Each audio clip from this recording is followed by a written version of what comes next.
আবারও না আসলে নাই আমাদের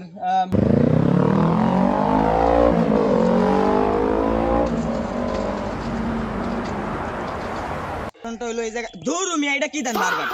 মাইক্রোফোন এটা লাগবো না আমি এই জায়গায় পড়ে গেছি কারণটা হইলো কি আঙ্গো এই জায়গায় ব্রিজ আছে কিন্তু ব্রিজের গোড়ায় মাটি নাই আমি যে ওই যে আঙ্গো বাড়ি দেখেন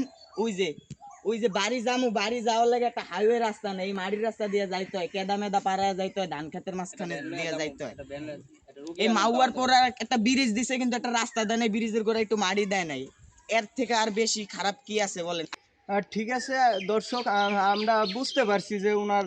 ক্ষোভ আসলে আমার মাইক্রোফোনের উপরে না দেখেন মাইক্রোফোনের সুইচ খুলে ফেলাইছে ওনার ক্ষোভ হয়েছে এই দেশের আর কি স্থানীয় এমপির উপরে যাই হোক মাননীয় এমপির কাছে আমার একটাই দাবি একটাই আদেশ যে এই এলাকার এই আপনারা এই দুর্ভিক্ষগুলো তুলে ধরবেন যেন ভবিষ্যতে এখানে একটা মেট্রো রেলের মতো কিছু তৈরি হয় যেন উনি সরাসরি গিয়ে ওনার ঘরে পৌঁছাতে পারেন এটাই আমার দাবি এটাই আমার আদেশ একটা এয়ারপোর্ট হইলে ভালো হয় এই জায়গায় এয়ারপোর্ট নাই আমাদের এই এলাকায়